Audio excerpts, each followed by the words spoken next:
Ya, bien chicos, buenas tardes. Vamos a empezar con la clase. Bien, hoy día vamos a revisar el capítulo de obstetricia y la parte de cirugía especializada, ¿ya? Urología y oftalmo. Vamos a comenzar con el más importante por la cantidad de preguntas en el examen, que viene a ser obstetricia, ¿ya? Son 6 mapas que vamos a ir detallando. Entonces el primer mapa habla de la evaluación gestacional, ¿no? Vamos a comenzar con lo que viene a ser el control prenatal, que es una de las medidas que baja la mortalidad materna, junto con el parto institucional y junto con la legalización del aborto, ¿ya? Son las 3 medidas en orden de importancia que han demostrado bajar la mortalidad materna, ¿no?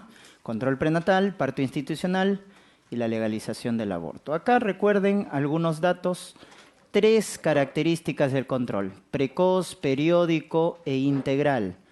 Precoz porque el primer control debe ser lo más pronto posible, en las primeras 14 semanas se recomienda. Periódico o continuo, esta es la cantidad recomendada por la norma técnica del MINSA. Cuando te pregunten en una gestante de bajo riesgo, la norma nos dice 6 controles como mínimo. Si es adolescente, 7 controles. Si es adolescente, menor de 17 años. Y la OMS recomienda 8 controles, ¿ya? Ahí la diferencia, miren. Integral se refieren al control llamado reenfocado. ¿Correcto? El control integral es el control reenfocado. ¿Qué quiere decir reenfocado? Que no solo se evalúa la parte física de la paciente, de la gestante, sino la parte también psicológica y la parte social, el entorno social. Para identificar esto, chicos, violencia, ya que el maltrato, la violencia está asociada al aborto. Recuerden que todo lo amarillo es pregunta-examen, ¿eh? Lo de amarillo ha sido pregunta-examen. La violencia está asociada al aborto. ¿Se debe conservar un enfoque intercultural? Sí, el llamado parto vertical, ¿no? Enfoque intercultural quiere decir respetar las creencias, la idiosincrasia, sobre todo en las zonas rurales, ¿ya? Un ejemplo de enfoque intercultural es el parto vertical. En nutrición tenemos estos elementos que deben recordar. ¿Cuánto debe aumentar una gestante en kilocalorías? 300 kilocalorías al día. Entonces, más o menos, cuando ustedes revisan cirugía, una persona promedio, su consumo de kilocalorías es 2.200. En una gestante debe aumentar a 2.500, ¿correcto? Al día, sobre todo en el segundo y tercer trimestre. Folato es lo más preguntado, sirve para prevenir los defectos de tubo neural. Se recomienda antes del embarazo. Solo el 10% de los embarazos son planificados, el 10%, el 90% no. En ese 10% lo recomendable es que consuma antes, 3 meses antes y durante el primer trimestre. Con ello se previene el defecto de tubo neural hasta en un 50%, su incidencia, hasta en un 50%. Dosis, si te preguntan, una tableta de folato, que es 0.4 miligramos o 400 microgramos. Y si es de alto riesgo, chicos, 4 miligramos, que es de alto riesgo cuando ya tiene antecedente de defecto de tubo neural. ¿Ah? Antecedente de defecto de tubo. Ya tuvo un hijo, ¿no? Con espina bífida, etc. Ahí se le da 4 miligramos, 10 veces más.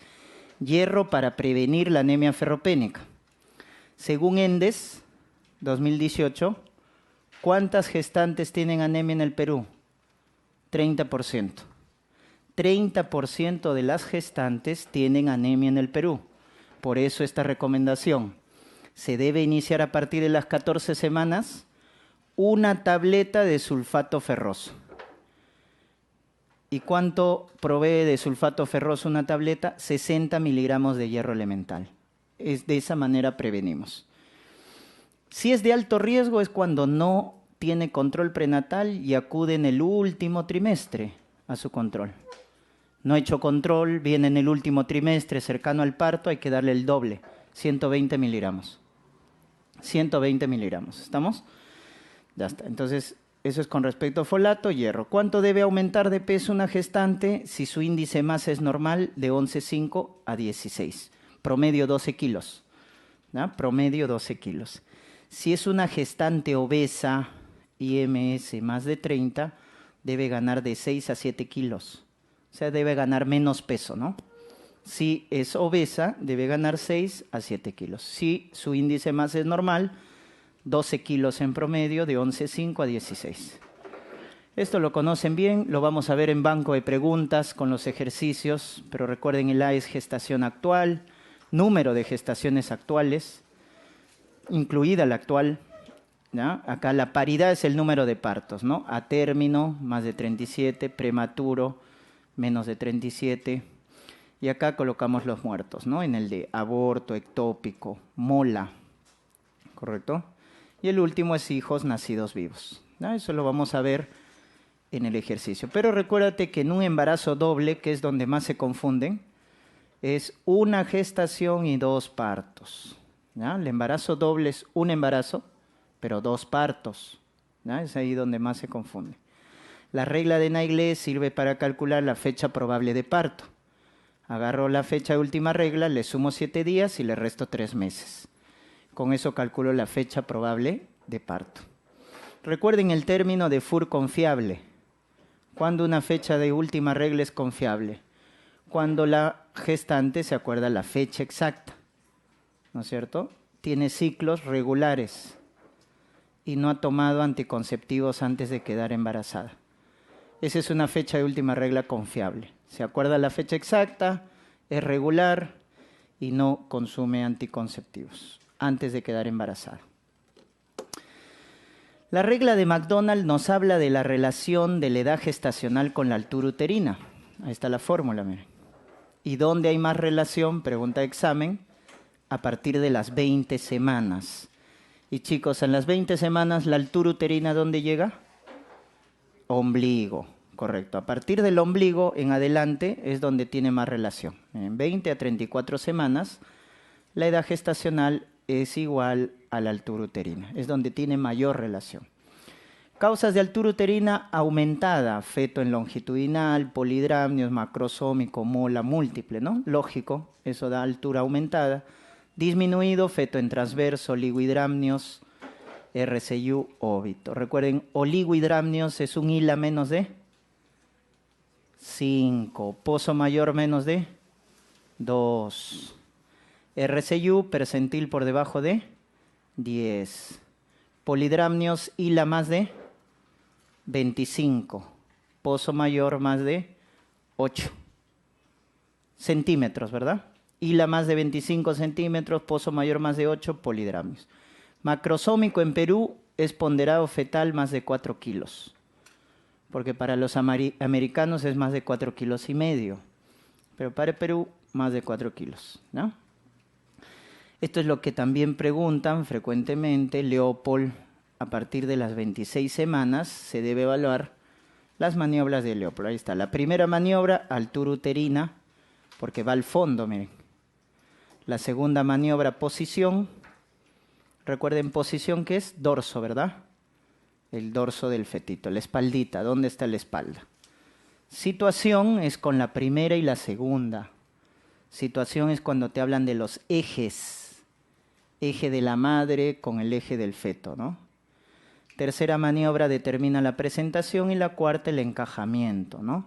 Presentación es el polo fetal que está en la pelvis. Puede ser cefálico, como está en el gráfico, o podálico. Y el encajamiento es cuando el diámetro biparietal, ¿a dónde llega, chicos? A las espinas ciáticas. ¿Qué estación de Lee? Lilin, 0. ¿Qué plano de Hodge? Tercer plano de Hodge. ¿Y qué puntaje en el Bishop? 2. 2 puntos en el Bishop si está encajado, ¿no? Ese es el encajamiento. Estación 0 de Lee, tercer plano de Hodge, 2 puntos en la evaluación de Bishop. Ahí está la actitud. ¿Cuál es la actitud del feto? Flexión. Todas las partes del feto están flexionadas. Los brazos, las piernas, la cabecita. Y esta es la actitud más frecuente, ¿ya? longitudinal, cefálico, izquierdo, ¿no? Esa es la más frecuente, 99%.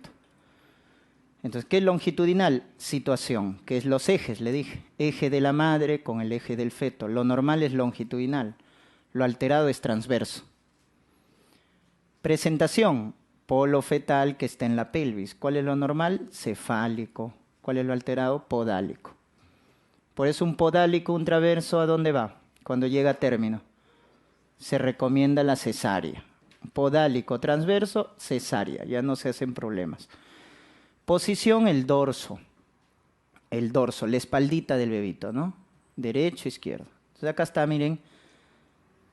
Longitudinal, cefálico, izquierdo, ¿no?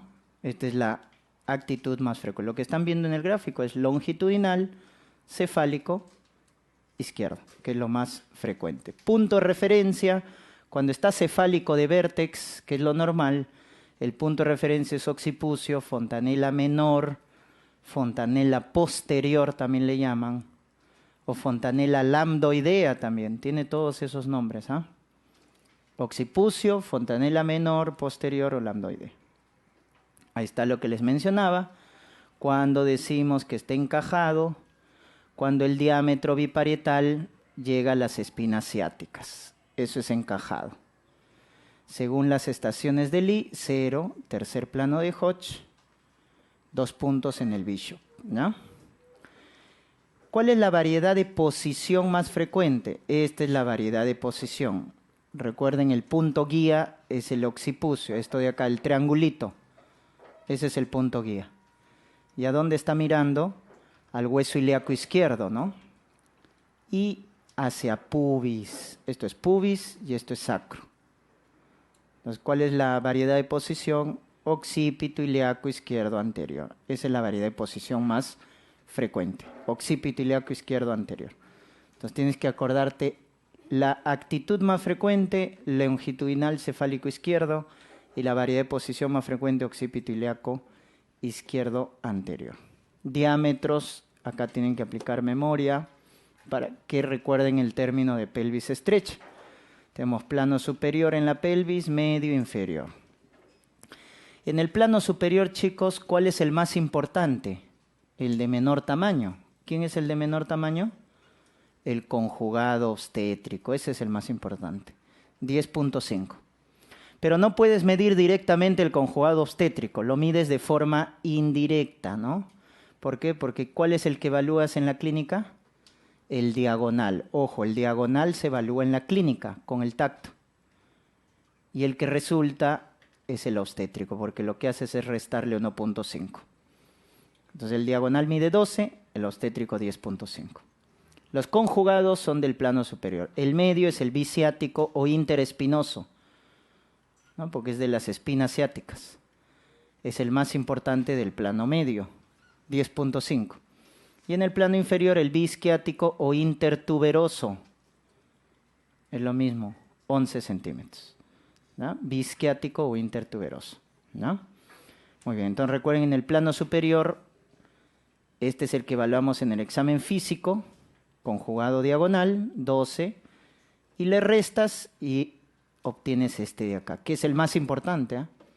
El más estrecho es el más importante, porque va a limitar el paso del feto, el obstétrico, también llamado conjugado verdadero o promonto retropúbico, 10.5, ¿no? En el feto tenemos los diámetros anteroposteriores y los planos y los diámetros transversos, ¿no? En la cabecita acá, miren, tenemos el diámetro biparietal, que mide igual que la cadera, miren, el vitrocantérico. Ambos miden 9.5. El biparietal y el vitrocantérico miden igual, cabeza y cadera. El que tiene mayor medida en el plano transverso es el del hombro, briacromial.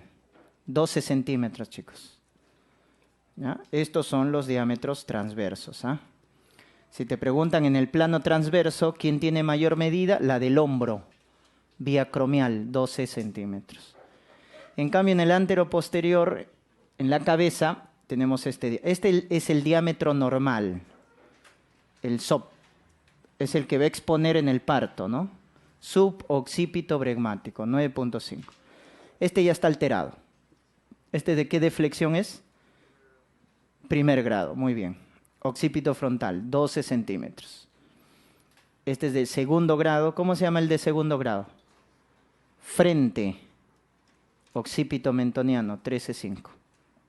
Y esta es la deflexión de tercer grado. Cara. Segmento bregmático. Entonces tú tienes que acordarte. El normal, SOP. Y estos ya son alterados. Occipito frontal, 12. Occipito mentoniano, 13.5. Segmento bregmático, 9.5. De las 3 deflexiones que vamos a ver en parto distóxico. Ya está. Y la evaluación del bienestar fetal. ¿Qué es lo primero que se puede evaluar? Cuando hablamos del bienestar fetal, estamos hablando que el bebito se encuentre bien, que no haya hipoxia, ¿no? Entonces, lo primero para evaluar el bienestar es el autocontrol de movimientos fetales. Miren, en 1 hora, ¿cuántos movimientos? 3 como mínimo. O en 2 horas, 10. ¿Ya? En 2 horas, 10 movimientos o en 1 hora, 3 movimientos. Es lo mínimo. Ya está. Eso es lo que a la mamá le podemos enseñar, ¿no? Si no percibe movimientos o están disminuidos, que se acerque a la emergencia, porque es un signo de alarma. Y cuando viene la emergencia ya evalúas con pruebas, y esta es la prueba basal. La prueba basal se llama test no estresante, que evalúa la reactividad cardíaca. Esa es la prueba basal. Cuando hay sospecha de alteración del bienestar, pido test no estresante, cuyo resultado puede ser esto, no reactivo o reactivo, ¿no? Y ahí están viendo, ¿correcto? El no reactivo quiere decir que el feto está afectado. Por eso, si sale no reactivo, quiere decir que hay que hacerle otra prueba. ¿Y cuál es la otra prueba que le puedes hacer? Test de Posey, que es el test estresante, o la otra prueba es esta, miren. El perfil biofísico fetal, o test de Manning. Repito, tiene este test no estresante. Te sale no reactivo, quiere decir que está alterado. ¿Qué haces? Otra prueba. ¿Cuál es la otra prueba que le haces? Test de Posey o perfil biofísico. Esa es la conducta cuando te sale un test no reactivo. Hacerle otra prueba. Si te sale reactivo, ya no pasa nada, porque reactivo, como ves ahí, miren, está contento, está feliz, está tranquilo. Continuamos con el control. Ahora, ¿qué quiere decir que está reactivo? Que su frecuencia está bien, ahí está su frecuencia, 120 a 160, variabilidad normal de 10 a 25, pero esto es lo más importante. Para decir que está reactivo, debe haber esto, aceleraciones. Por eso cuando no hay aceleraciones, eso se llama no reactivo. Este es el criterio más importante. Más que la frecuencia y la variabilidad, que haya aceleraciones, está bien. Si no hay aceleraciones, no reactivo. ¿Y qué haces ahí? Otra prueba. ¿Qué otra prueba? El test de Posey, en la cual aplicamos oxitocina, inducimos contracción 3 cada 10 minutos. ¿Y qué evalúa el test de Posey? La reserva de oxígeno placentario. Si te sale el test de Posey negativo, quiere decir que está bien. Podemos continuar con el control y si vamos a terminar el embarazo, va a ser por parto vaginal, porque está bien. Pero si te sale el test de Posey positivo, eso es patológico. Posey positivo es patológico. Quiere decir que vas a hacer cesárea.